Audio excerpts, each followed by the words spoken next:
parlons du repas du Seigneur, la première chose que nous voyons, c'est l'amour du Seigneur. Alléluia. Ce repas a regroupé toutes les extrémités. Ce repas a fait que même celui qui devait trahir Jésus-Christ aussi a été invité à cette table. Amen. Pourquoi? Parce que Jésus-Christ voulait nous montrer ce qu'on appelle amour. Si tu aimes quelqu'un, tu vois ses qualités, tu ne vois pas ses défauts. Parce que si tu veux voir les défauts de quelqu'un, tu ne vas pas pouvoir l'aimer. Mais ce que nous savons, même le pire des criminels aussi a une qualité. Alléluia. Et Jésus-Christ, pour nous sauver, il a vu cette qualité qu'il a mise en nous pour pouvoir manifester cet amour. Sinon, il devait nous laisser périr dans l'amour, dans le péché. Mais il a dit non. Ceux-là aussi, ce sont les enfants du royaume. Il faudrait que je donne ma vie pour eux. Il faudrait que je manifeste l'amour pour eux. Raison pour laquelle il est descendu. Il s'est donné. Il a préféré souffrir pour nous. Alléluia.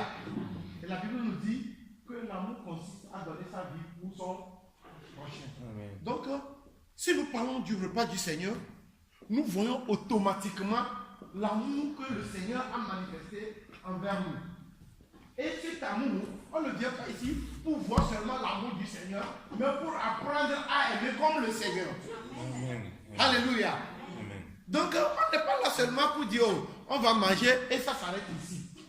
On est en étude. Comment maintenant manifester cet amour qu'il a déversé par son esprit dans le cœur. Alléluia. C'est pourquoi nous allons nous lever. Dire à quelqu'un, dire à notre frère, à notre soeur, je t'aime avec l'amour du Seigneur.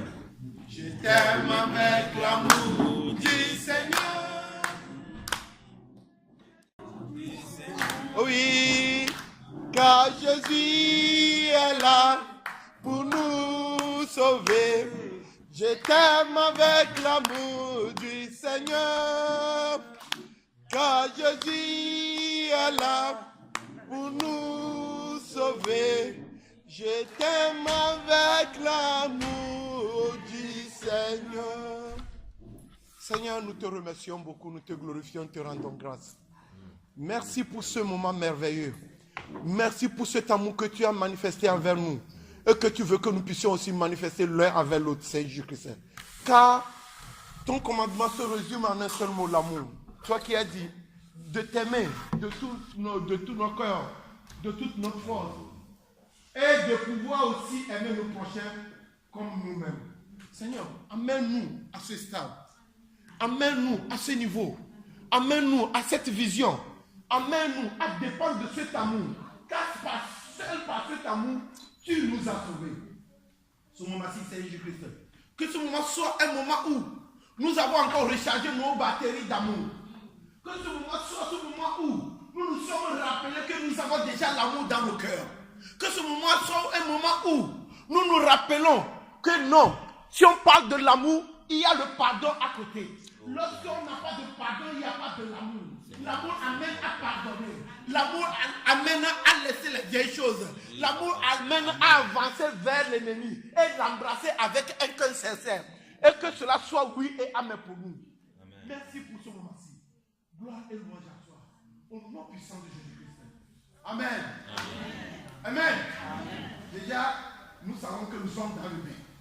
Donc nous appelons Papa Yannick pour pouvoir nous amener dans ce bain d'amour.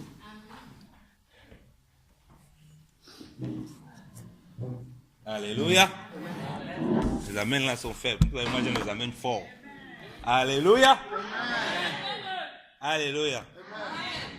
Que le Seigneur soit encore béni. J'aimerais qu'on chante quelques cantiques.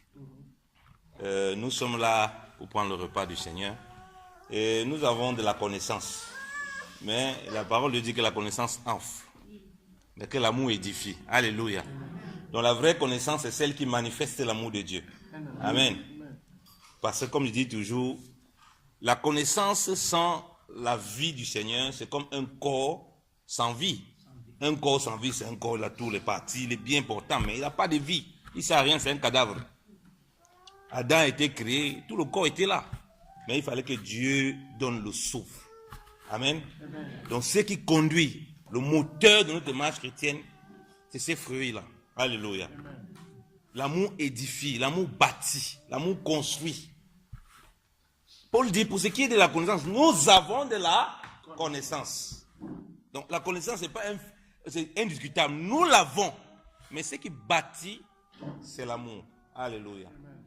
Mais j'aimerais d'abord qu'on chante quelques cantiques pour la gloire du Seigneur. Ton nom est si merveilleux, Jésus. Ton nom est si merveilleux, Jésus. Ton nom est si merveilleux. Ton nom est si merveilleux. Ton nom est si merveilleux, Jésus le roi.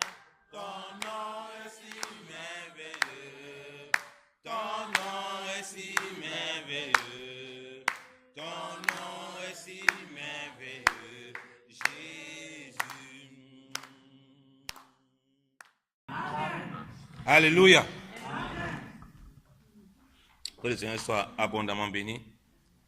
Et nous voulons partager encore dans la continuité de ce que nous faisons les semaines où nous avons éveillé, c'est-à-dire le repas du Seigneur.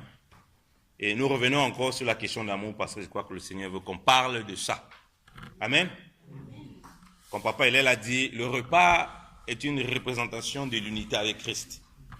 Cette unité dans ce qu'il a accompli, dans l'œuvre qu'il a accompli pour nous. Amen. Cette œuvre, c'est quoi? C'est qu'il nous a réconciliés avec le Père. Alléluia. C'est que nous étions étrangers aux promesses. Nous étions séparés de Dieu. Destinés à la colère divine. Destinés à l'enfer. Destinés à la perdition. Christ nous a réconciliés avec lui. Alléluia. Et cet amour qu'il a manifesté, qu'il a déversé dans nos cœurs parce que nous sommes devenus une même plante avec lui. Et c'est donc cet amour qu'on doit manifester dans l'église. Alléluia. Et dans ça que Christ a fait, il ne nous a pas simplement délivré de la mort. Il a aussi délivré du péché. Alléluia. En d'autres termes, quand on parle d'amour, l'amour, si on vit vraiment par l'amour, on vit aussi dans la sainteté. Alléluia. On ne peut pas vivre dans l'amour qu'on vit dans la sainteté, ce n'est pas vrai. Ça, ce n'est pas l'amour de Dieu. Ça. Non? Ça, c'est tout le commandement, tu as aimé ton Dieu, tout ton cœur, de toutes tes pensées, tout ton être, et ton prochain comme toi-même. Si quelqu'un marche dans la...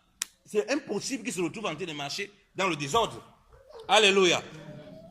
L'amour du Seigneur doit nous pousser à la sainteté. Doit nous pousser à la crainte de Dieu. Parce que quand on se rend compte que, oh, Dieu t'amour, parce qu'on voit ce qu'il a accompli dans notre vie. Pourquoi on ne puisse plus marcher comme on marchait autrefois. Alléluia. Sinon, en quoi alors il est amour? Il nous montre son amour. De ce qu'on était pécheur, Christ est mort pour nous.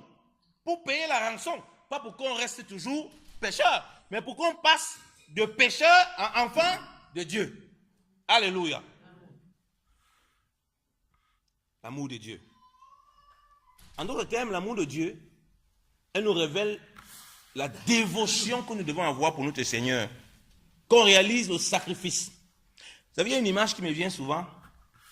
Je crois que je l'avais lu dans un document qui m'avait beaucoup frappé. Il prenait un exemple. Deux enfants qui faisaient un peu la délinquance. Et lorsqu'ils faisaient la délinquance, il y avait un qui était un des enfants qui était le fils d'une des grandes personnalités dans le pays. Donc les deux dans la délinquance ont fait beaucoup de coups très malsains. On les a arrêtés pour les mettre en prison. Mais celui qui avait le parent haut placé dans machin, il est sorti, il n'est même pas rentré là-bas.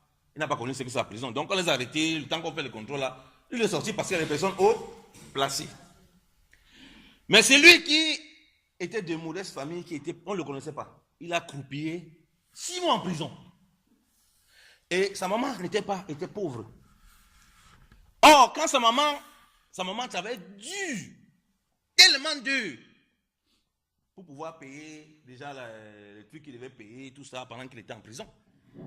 Et quand sa maman venait le visiter, il voyait comment les doigts de sa maman se gâtaient. Donc, parce qu'elle travaillait dans les champs, dans les machins. Donc, elle avait redoublé d'efforts pour travailler. Et il disait, mais quand tu viens me visiter ici, je constate que qu'est-ce qui ne va pas? La maman lui explique que non, pour payer tout l'argent dû à tout ce qui t'arrive là et tous les dégâts que tu as causés, je suis obligé de travailler encore plus que ce que je faisais. Voilà pourquoi dans les champs que je travaille, mes mains sont abîmées comme ça. Donc, il réalisait l'amour que sa maman avait manifesté à son encontre. Ça a tellement bouleversé cet enfant qui était un enfant tellement délinquant que lorsqu'il est sorti de prison après ces 6 mois, son même ami qui est venu, avec qui ils font souvent les dégâts, qui n'a pas connu la prison, puisque quand on les a arrêtés, machin, le temps qu'il a encelé, on fait le truc, lui, les autres sont venus en haut qu'il faut le libérer. On l'a libéré. Son même ami m'a dit que mon gars, viens encore pas faire nos dégâts là. Il dit non, mon ami, on n'est pas pareil. Moi, quand j'ai vu les mains de ma maman là, comment elle souffre pour payer ça, je ne suis plus prêt de me retrouver là-bas. Alléluia. Donc, l'autre, parce qu'il était dans le privilège, de toute façon, mon père est en haut. Donc, moi, je m'en fous. Moi, je peux continuer dans mon désordre. Mais l'autre, parce qu'il a vu la souffrance de sa maman, il a réalisé l'amour que sa mère avait pour lui. Il n'osait plus se retrouver dans le truc là. Il dit non, parce que si on m'arrête encore, donc il n'a pas dit non. Peut-être on va essayer d'esquiver, on va éviter qu'on nous arrête la prochaine fois. Non. Il a réalisé l'amour que sa maman avait manifesté à son encontre. Ça a fait en sorte que sa façon de penser change. Ça l'a poussé à quoi? À vivre dans la sainteté. Ça l'a poussé à vivre dans la justice. Alléluia. Voilà ce que la bonté de Dieu fait. Voilà ce que l'amour de Dieu doit procurer chez nous. Mais parfois, les chrétiens ne comprennent pas ça. Ils croient que l'amour de Dieu, c'est une occasion pour vivre dans la débauche. Une occasion pour vivre dans le péché. Non, l'amour de Dieu, elle est là pour nous pousser à la repentance. Alléluia. C'est pourquoi quand on parle de grâce, on parle d'un accès. Quand tu es prisonnier, on dit on t'a fait grâce. On t'a libéré de prison, non? Quand on dit le président t'a fait grâce, tu restes en prison. Alors comment quelqu'un peut dire que le président lui a fait grâce, mais il vit toujours en prison? Il y a un problème. Il vit toujours dans la prison du péché, dans la prison du mal, dans la prison du manque de pardon, dans la prison de la haine, dans la prison de la rancune, dans la prison de la médisance, dans la prison de l'insoumission, dans la prison de la négligence. Quand on comprend que Dieu nous a aimés, il faut qu'on comprenne que les fruits qui vont avec l'amour de Dieu doivent nous conduire. Alléluia. C'est pourquoi quand on est réunis encore pour prendre le repas du Seigneur, comme il dit, il ne faut pas qu'on dise simplement non. Nous, on prend vraiment comme c'est dans la Bible. Hein. Vraiment, ils étaient assis comme ça, dans un même lieu. Ils étaient là. Le Seigneur était au milieu d'eux. Ils prenaient un vrai repas. On nous enseigne des bêtises dans les assemblées là-bas dehors. Et ils prenaient le pain et le vin. Mais alors qu'il n'y a pas le véritable amour. Hein. C'est-à-dire, on vit dans le désordre. Là, on se condamne soi-même. Donc, il faut que quand on se réunit là, qu'on manifeste un amour sincère. La parole dit que notre amour soit sans hypocrisie. Qu'on manifeste un amour sincère, sachant que nos voix devant le Seigneur sont aplanies. Alléluia. Nos voix reflètent vraiment ce que le Seigneur parle lorsqu'il parle d'amour envers les uns les autres. On ne peut pas rester prendre le repas du Seigneur alors qu'au milieu de l'assemblée, il y a une soeur qu'on ne supporte pas. Il y a un frère qu'on ne supporte pas. Pendant qu'on prend le repas, on dit, moi aussi, on va prendre le repas. Donc, il ne faut pas regarder à la personne d'autre. Il faut d'abord regarder ce qui est dans ton cœur. Alléluia. C'est comme ça qu'on commence à travailler. Alléluia. Amen. Même si les amens ne sont pas forts, il dit quand même. Alléluia. Alléluia. Vous savez, moi, il parle du cœur à cœur, donc personne ne se fâche. Hein. Donc, tu vas prendre le repas du Seigneur. On le prend pour toi. Toi, tu veux prendre aussi pour l'autre. J'écoutais une chanson, il y a une chanson là dans la voiture, là, papa, Jean-Marie et moi, on écoutait ça avec maman. Les gens on rit souvent. Une musique, il dit, dans la prison satanique, moi je sors. Et il dit que, dans la musique, il dit que si tu ne sors pas, moi je sors à ta place. Donc il dit, de la prison satanique, lui il sort, mais si toi tu ne veux pas sortir, lui il sort à ta place. Donc il veut faire les choses maintenant à ta place. Double prison, il veut sortir à la place de l'autre. Non. Donc il va dire que moi je sors. Donc, ici, la bien-aimée dans le Seigneur, dans l'amour que nous devons manifester, quand elle a dit l'amour supporte tout, c'est d'abord moi. Donc je regarde d'abord si j'ai ces fruits que je manifeste. Alléluia. Avant l'autre. L'amour ne se réjouit pas de l'injustice. Ça veut dire qu'en tant qu'enfant de Dieu, je dois manifester cette justice du Seigneur.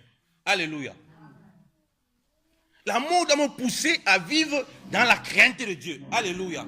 Ça veut dire quoi? Si je me retrouve dans un magasin, je vois les gens en train de voler. Je ne vole pas dans ce magasin parce qu'on a dit qu'il y a une caméra qui est en train de voir ou bien il y a une loi. C'est parce que j'aime déjà le gars qui a le magasin. Alléluia. Je pense qu'il a besoin de revenus pour faire tourner son commerce. Alléluia. Je regarde que moi-même, si c'est mon magasin aujourd'hui, on me vole comme ça là, je ne rentre pas dans mes frais. Alléluia. Vous voyez ce que l'amour produit? Parce que c'est ça, aimer son prochain. L'amour de Dieu te pousse à poser des actes par amour et non par contrainte. Alléluia. C'est pourquoi quand on prend le repas, ce n'est pas par obligation, ce n'est pas qu'on t'a forcé. Tu te sens dans ta famille, tu sors au milieu de tes frères, sans qu'on te condamne, sans qu'on te juge. Et c'est là où si tu as quelque chose qui ne va pas, à cause de l'amour de Dieu qui s'est manifesté au milieu de nous, ça va te toucher. Et s'il y a des choses qui ne vont pas, Dieu va commencer à t'interpeller sur les choses qui ne vont pas dans ta marche. Alléluia. Alléluia. C'est pourquoi j'aime beaucoup l'exemple qui est ici en Suisse. Quelqu'un vient comme ça là, il vient d'arriver ici, c'est pas comment ça se passe. Voilà, la Suisse est très propre. Quand il mange, il jette les trucs. Quelqu'un vient derrière, il prend, il met dans la poubelle. On ne lui dit rien. Il mange comme ça, là, il jette. Hein? 3, 4 fois, il dit, mais l'histoire, si c'est grave. Hein? Maintenant, lui-même, quand il mange, il prend ses papiers, il met dans sa poche, il arrête. Il voit où il va regarder où il y a la poubelle, il jette dans la poubelle. On l'a donné l'éducation par l'exemple. Alléluia. Donc l'amour est là pour principalement donner l'éducation par l'exemple. Alléluia. C'est ça, l'amour du Seigneur. Que nous devons manifester les uns les autres ici. Mais comme je dis, s'il y a un amour qui ne conduit pas à une vie, à une crainte de Dieu, il faut qu'on revisite notre amour de Dieu. Oh Seigneur, tu es bon, hein. Tu es bon, mais je vais quand même fumer beaucoup de cigarettes là, c'est un problème. Tu es bon, même si ça tue mon corps. C'est pas grave, tu es bon. Tu m'aimes, non? Ah, tu m'aimes. Vous savez, une fois j'étais à l'évangéliser, nous sommes en 2010, dans les rues de Lausanne. Je croisais deux jeunes dames, qui étaient attentives, qui ont voulu qu'on partage l'évangile. Et j'ai d'abord voulu donner les Bibles, on dit non, ils n'ont pas besoin des Bibles parce qu'elles connaissent Dieu. Ah bon, vous connaissez Dieu? Vous pouvez me parler de quel Dieu vous parlez? On a commencé à parler, non, voilà, on respecte ce que vous faites. Oui, mais Dieu est amour. Pourquoi souvent dans mon message, je dis non, mais je ne veux pas parler d'enfer ici. Non, vous parlez souvent des punitions ou bien ceci, cela. Moi, je l'ai écouté attentivement. Que vous parlez de l'amour, que vous avez raison. Dieu est amour. Ça, c'est un fait. Mais par contre, votre compréhension de l'amour est quand même erronée. J'ai fait comprendre à cette dame que votre compréhension de l'amour, il y a de l'injustice dedans. Alors que l'amour ne se réjouit pas de l'injustice. Je prends un exemple. Je dis, vous êtes avec votre copine là, non? Vous voici, non, je suis en cause avec vous. Si subitement je prends mon téléphone ici, je commence à taper sur sa tête, elle saigne, elle est au sol. Et que les policiers viennent venir m'arrêter. Mon frère là, qui est à côté de moi avec qui, il dit non, ayez l'amour, laissez-le. Vous allez l'accepter? Elle dit non, je ne peux pas accepter. Elle dit, vous dites que vous ne pouvez pas accepter. Donc vous voyez que, à cause de l'amour que vous portez à votre famille, vous aimeriez que justice soit faite. Donc vous n'allez pas tolérer le mal. Il en est de même pour Dieu. Le jugement de l'homme tombe sur lui parce que l'homme vit d'abord dans le désordre. Et il confond le désordre à l'amour de Dieu. C'est ça que vous devez comprendre. Et puis elle a réfléchi autrement, elle a dit, mais c'est vrai, je n'avais pas vu comme ça. Donnez-moi un peu la Bible là, je vais lire. Ma façon de comprendre l'amour est vraiment erronée. Il dit, oui, votre façon de comprendre l'amour est erronée. L'amour ne se réjouit pas du mal. L'amour ne se réjouit pas du péché. L'amour ne se réjouit pas de l'injustice. L'amour ne peut pas non favoriser un et puis défavoriser l'autre. Non, l'amour ne peut pas se réjouir de cela. Donc l'amour ne peut pas encourager des personnes à vivre dans le mal, dans le péché, dans le désordre. Lisons une parole de la Bible. Lisons Tite, chapitre... Ouais, Tite, chapitre 2. C'est ça que le Seigneur met à mon cœur.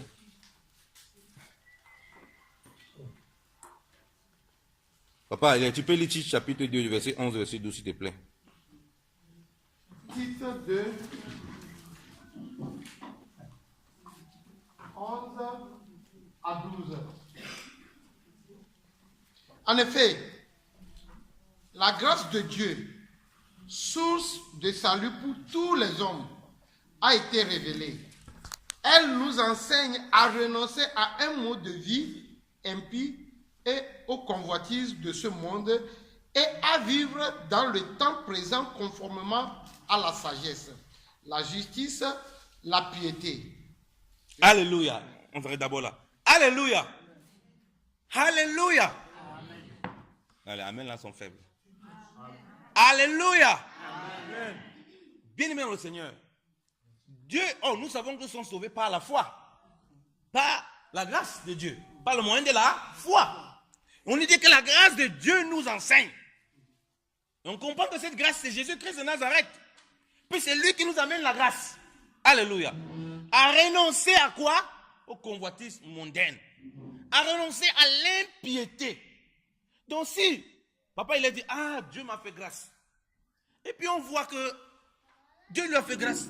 Il continue à aimer les boîtes de nuit. Il part tout le temps en boîte de nuit, danser, il boit, il se saoule. Il dit non, Dieu m'a fait grâce. On va quand même se poser la question que mais Dieu lui a fait quelle grâce? La grâce doit l'amener à sortir de l'impiété. L'amour de Dieu doit la pousser à sortir du péché, du mal, du tort, de l'injustice. De faire ce qui, quand on parle d'injustice, on voit ce qui n'est pas juste. De faire ce qui est juste devant Dieu et non devant les hommes. Alléluia. Donc voilà pourquoi chaque fois qu'un homme a l'occasion de vivre, de se réveiller le matin, c'est encore une occasion que Dieu lui donne pour qu'il se répande. Alléluia. C'est pourquoi il peut lever son soleil sur les bons comme sur les méchants.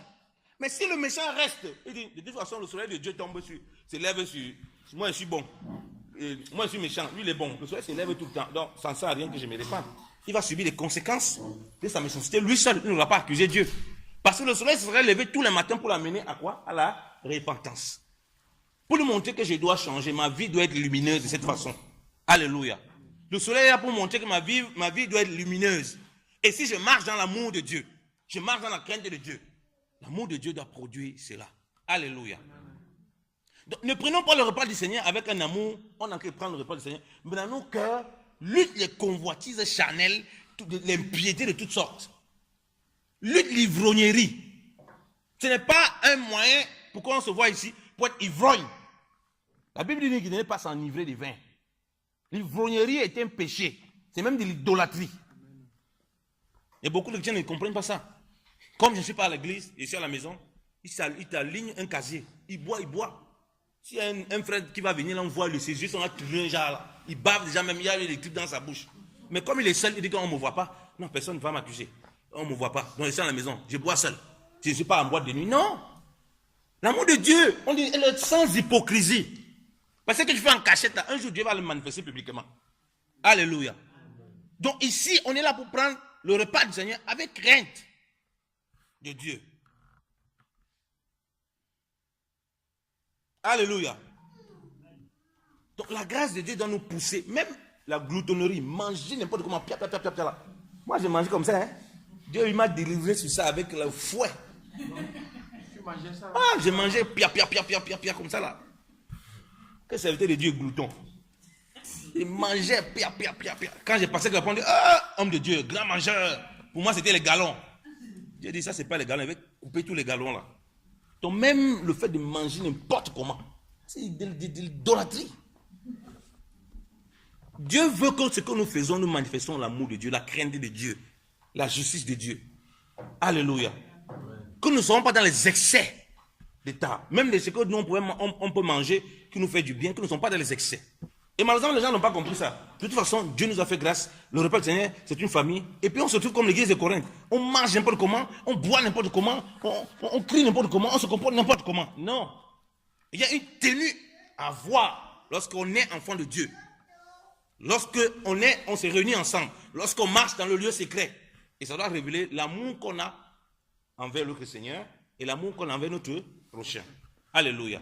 Comme je dis, c'est le meilleur moyen de montrer l'exemple. Alléluia. Et cet amour doit être juste. Elle ne doit pas se réjouir de l'injustice. Alléluia. En même temps, cet amour doit supporter l'autre. Alléluia. Ce n'est pas seulement de regarder que non, qu'est-ce qu'il a fait, machin, comme papa il a dit. Si tu veux commencer à regarder les défauts des gens, mais tu vas choisir, finalement tu vas vivre seul. Parce que tu vas te voir que toi tu es sans défaut. Donc supporter l'autre. Et supporter dans la vérité, ce n'est pas supporter dans le mensonge. Supporter les autres, ce n'est pas supporter dans le mensonge. Et revenons dans, lisons 1 Corinthiens 13 là. S'il vous plaît. 1 Corinthiens 13.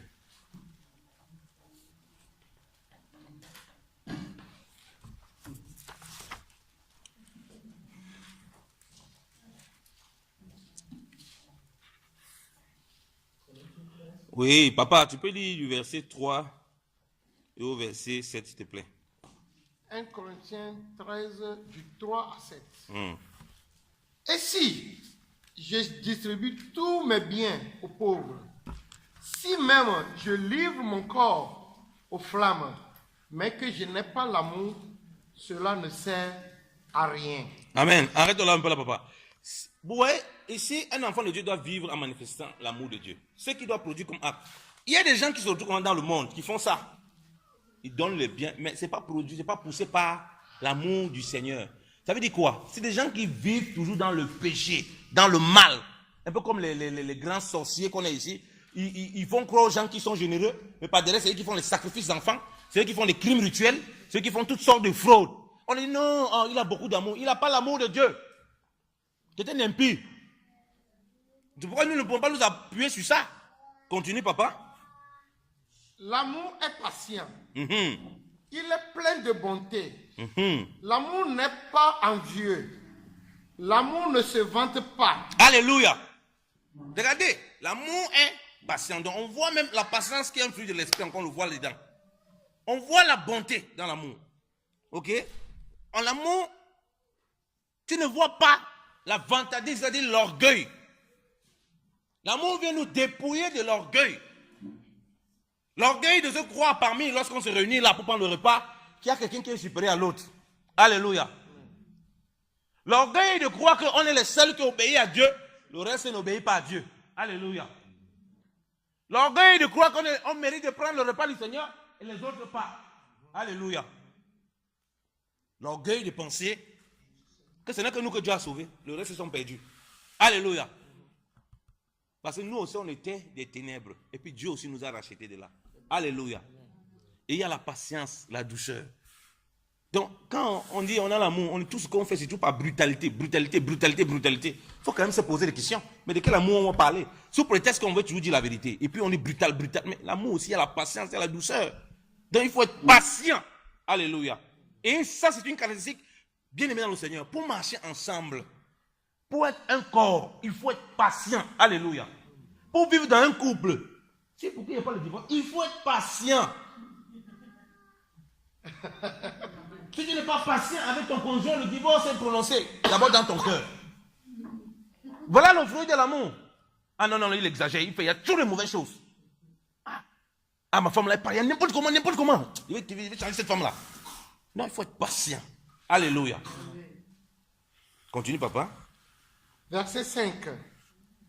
Il ne fait rien de malhonnête. Il ne cherche pas son intérêt. Il ne s'irrite pas. Il ne soupçonne pas le mal. Alléluia. Alléluia. Amen. Il ne fait rien de malhonnête. Comment quelqu'un peut être malhonnête? On sait qu'il est malhonnête.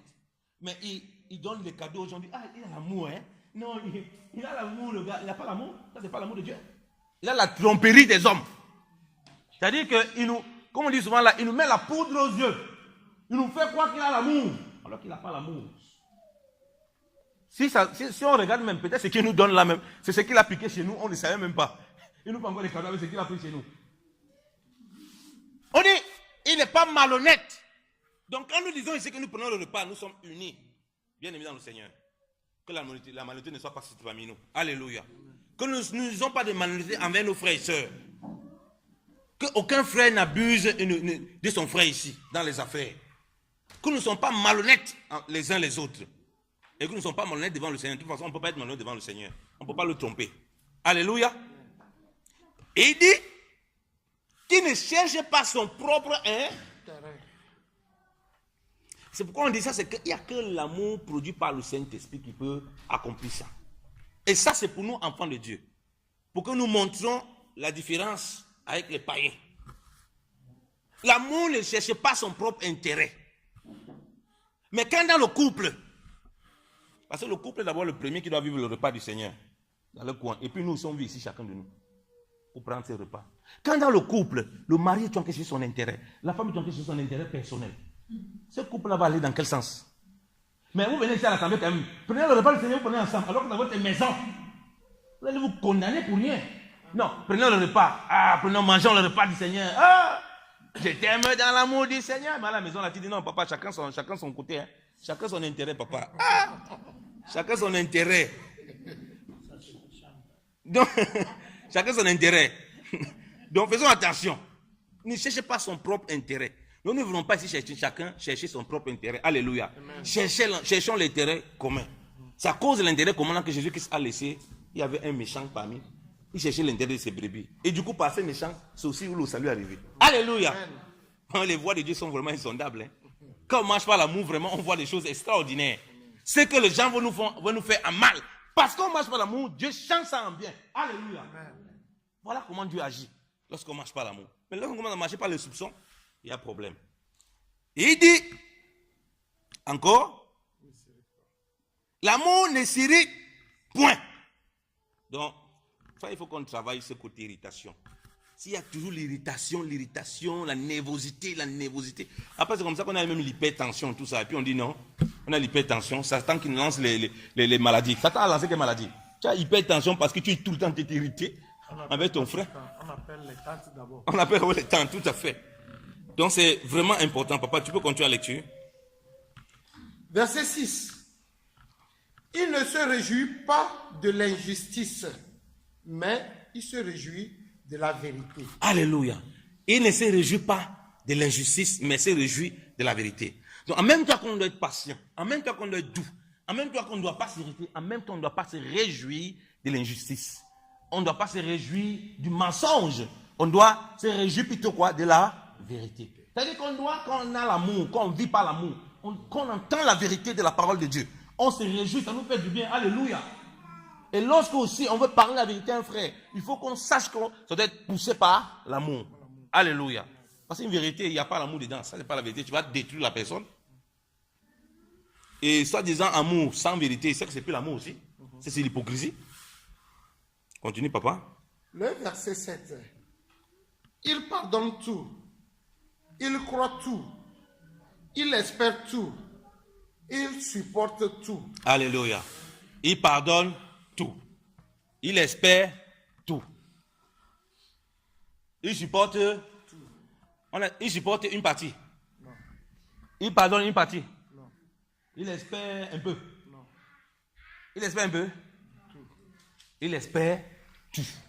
Début de 8, il dit l'amour ne meurt jamais. Alléluia, papa, tu peux lire le début du 8. Le début de 8 dit l'amour ne meurt jamais. Continue. Les prophéties disparaîtront. Les langues cesseront. La connaissance disparaîtra. En effet, nous connaissons partiellement et nous prophétisons partiellement. Mais quand ce qui est parfait sera venu, ce qui est partiel disparaîtra. Lorsque j'étais enfant, je parlais comme un enfant. Je pensais comme un enfant. Je raisonnais comme un enfant. Lorsque je suis devenu un homme, j'ai mis fin à ce qui était de l'enfant. Amen. Amen. Verset 13, tu peux lire. Verset 12. Aujourd'hui, nous voyons au moyen d'un miroir, de manière peu claire. Mais alors, nous verrons face à face.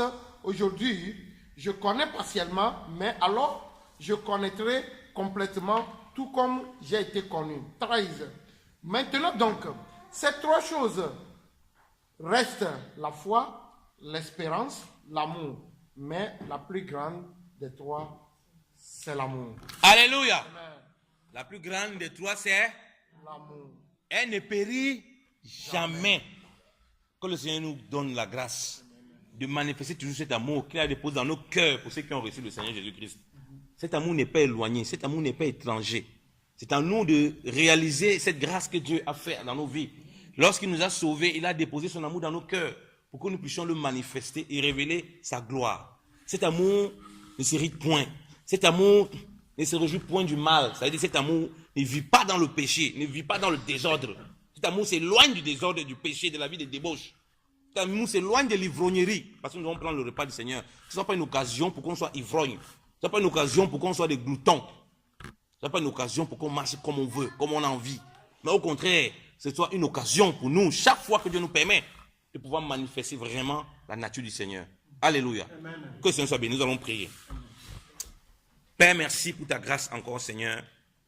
Oh, Papa, ce matin, Seigneur. Seigneur, tu permets que nous puissions prendre ton repas, oh mon Dieu, mon roi, avec action de grâce et de gloire, avec zèle, oh mon Dieu, mon roi, Papa. Papa, avec amour, surtout comme tu le dis. Cet amour qui nous montre que chacun de nous, Papa, nous avons un cœur, ô Père, de pardon. Un cœur, Seigneur, de gloire, d'espérance. Un cœur, ô Père, de support pour tous les frères et sœurs, ô Père. Un cœur, ô Père, Seigneur, d'endurance, ô Papa. Un cœur, ô Père, dépouillé de toute forme de malhonnêteté. Un cœur, ô Père, dépouillé de toute forme, Seigneur, de gloire, de souillure. Un cœur, ô Père, dépouillé d'injustice. Mais un cœur rempli de justice, ô mon Dieu, Dieu de gloire. Rempli de vérité. Ô Père, un cœur, ô mon Dieu, mon roi, qui conduit, ô Père, les choses dans tes voies, Papa. Dans ta grâce, ô mon Dieu, mon roi. Seigneur, merci. Merci parce que à cause de cet amour que tu as manifesté, Seigneur, ta grâce nous conduit, Papa, à renoncer à cette impiété, Papa. Oh Dieu de gloire, nous voulons prendre ce repas encore avec joie. Ta parole déclare que, Père, l'église était dans un même lieu. Ils prenaient leur repas avec simplicité de cœur, avec joie, avec amour. Père, donne-nous de prendre ce repas encore avec joie, avec amour. Papa, la parole déclare que personne ne disait que ceci m'appartient. Ils ne regardaient plus à leur propre intérêt, mais regardaient à l'intérêt commun, Père, au nom de Jésus. Donne-nous de manifester encore cet intérêt commun ici, présentement, Papa. Dans nos familles, dans nos maisons, tu vois parfois comment, Seigneur, des tensions naissent, Seigneur, où nous cherchons notre propre intérêt et non l'intérêt du couple, oh Papa. Oh Seigneur, nous vivons dans un amour hypocrite, Seigneur de gloire. Oh Père, Seigneur, nous sommes prêts à envoyer de l'argent, oh Père, pour ceux de membres de notre famille. Mais lorsqu'il s'agit de notre épouse, oh Père, nous refusons, Papa, parce que nous estimons que c'est notre argent. Oh Dieu, Papa, délivre encore, Papa, oh, quelqu'un qui se trouve dans cette situation maintenant au nom de Jésus. Papa, afin qu'il puisse vivre le véritable amour, Papa, qui ne fait pas de tels calculs, oh mon Dieu, mon roi, mais qui se réjouit de la bonté divine en tout lieu, Papa, en tout temps, Père, au nom de Jésus-Christ de Nazareth. Seigneur, nous sommes persuadés, ô Père, que lorsque nous prenons ce repas avec action de grâce, Seigneur de gloire, tu nous accordes encore ta délivrance, Seigneur de gloire, car nous avons lu, ô Père, Seigneur, que la coupe du Seigneur, c'est la coupe des délivrances, ô mon Dieu, mon roi. Le repas du Seigneur, Papa, c'est l'identification à la mort avec Christ, Seigneur. Oui, Papa, s'il y avait quelque chose qui n'était pas mort en nous, Père, nous croyons que lorsque nous prenons ce repas, Papa, oui, tu amènes, Seigneur, cette mort, Père, au nom de Jésus-Christ de Nazareth, afin que nous puissions vivre une pleine vie de justice, Seigneur de gloire, de sainteté, Papa, oh, Papa, d'amour plein, Père, au nom de Jésus-Christ de Nazareth. Seigneur, merci pour ta grâce, oh mon Dieu, mon roi. Merci pour ton amour, oh Père, dans le nom de Jésus-Christ de Nazareth. Amen. On va passer aux offrandes déjà, avant de prendre le repas. Comme ça, c'est une chose de faite. Est si merveilleux l'amour de Dieu. Est si merveilleux l'amour de Dieu. Est si merveilleux, oh quel amour. Il est si haut qu'on ne peut le surmonter. Il est si bas qu'on ne peut le rabaisser. Il est si large qu'on ne peut le côtoyer. Oh, quel amour! L'amour de Dieu est si merveilleux. L'amour de Dieu est si merveilleux.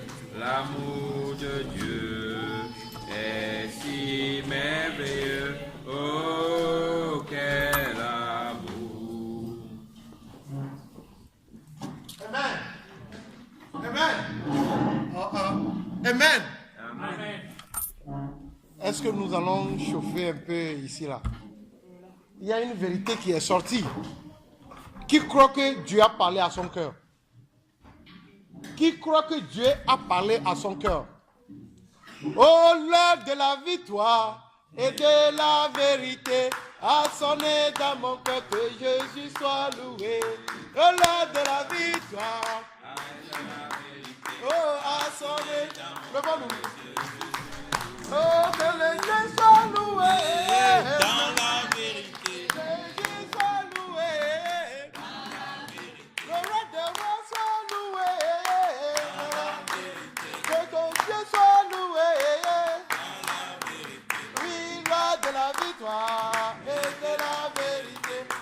sonné dans mon cœur que je dis l'heure de la victoire.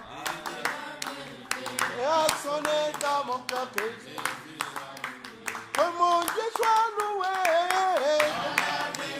Que Jésus soit loué. Le roi des rois soit loué. Le Seigneur soit loué. Que mon Dieu soit loué. Que Jésus soit loué. Le roi des rois soit loué. Le Seigneur soit loué. Oh, alléluia. Amen. Amen. Comme la parole vient de nous le dire,